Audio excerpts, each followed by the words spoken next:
গ্রামে দাওয়াত ইসলামীর ৩ দিনের সুন্নতে ভরা ইজতিমা বুধবার অনুষ্ঠিত হয়। এতে অগণিত আশিকানে রাসূল স্বতঃস্ফূর্তভাবে অংশগ্রহণ করেন।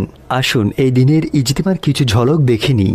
সকাল 10টায় পবিত্র কুরআন পাকের তিলাওয়াতের মাধ্যমে ইজতিমার শুভ সূচনা করা হয়।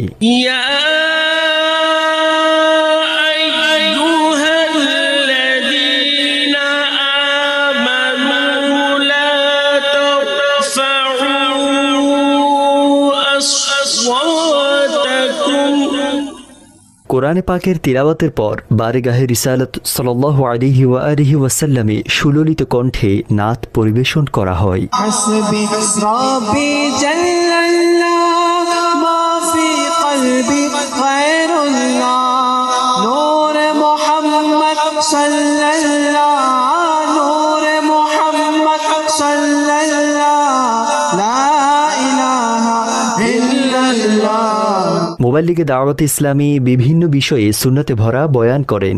এতে জীবনের নানা ক্ষেত্রে সুন্নতে নববী সাল্লাল্লাহু আলাইহি ওয়াসাল্লামের গুরুত্ব, আদব, আখলাক, চরিত্র মাধুর্যতা এবং বুজুর্গানে দ্বীন রাহমাতুল্লাহি তাআলা আলাইহিম এর পবিত্র সিরাত সম্পর্কে আলোচনা করা হয়। রাসূল পাক সাল্লাল্লাহু আলাইহি ওয়াসাল্লাম ইরশাদ করেন, ভালো নিয়ত বান্দাকে জান্নাতে প্রবেশ করিয়ে দিবে।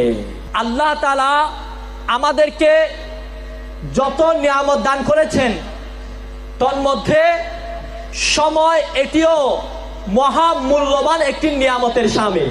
আমি কি মানুষকে ক্ষমা করি নাকি প্রতিশোধ নিয়ে থাকি? আমার মাঝে কি ক্ষমা করার অভ্যাস আছে? আমার সাথে যদি কেউ অন্যায় করে, অপরাধ করে, ভুল করে, আমি কি ক্ষমা করি নাকি প্রতিশোধ নেওয়ার জন্য আমি চেষ্টা করি? আল্লাহ রাসূল সাল্লাল্লাহু আলাইহি ওয়াসাল্লাম প্রতিশোধ দেন নাই, বরং ক্ষমা করে দিয়েছেন। যে ব্যক্তি কোনো কিছুর ইচ্ছা রাখে তারপর সে ইচ্ছা দমন করে অন্য কাউকে নিজের উপর প্রাধান্য দেয়, আল্লাহ তাআলা তাকে ক্ষমা করে দেন। আলিম যখন কেউ হয়ে যায় সে কারো মহতাজ হয় না। যারা দারিদ্রতার কারণে নিজ সন্তানকে শিক্ষা থেকে বঞ্চিত করে শুধুমাত্র টাকা পয়সা উপার্জনের জন্য কাজ কর্মে লাগিয়ে দেয় আর সন্তানের ভবিষ্যৎ উজ্জ্বল করতে গিয়ে জীবনে অন্ধকার নেমে আসে, কেননা ইলিম হচ্ছে নূর। ইলিম ছাড়া জীবন অন্ধকার, ভবিষ্যৎ অন্ধকার। আল্লাহু আকবার,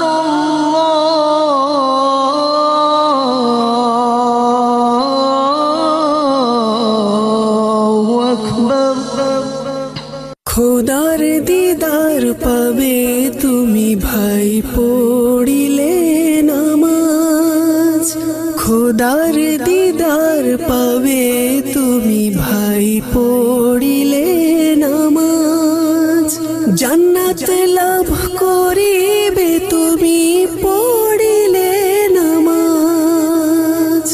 ফরজ আদায়ের পাশাপাশি অন্যান্য নফল ইবাদত ও রিয়াজতের প্রতি বিশেষ আগ্রহ পরিলক্ষিত হয়।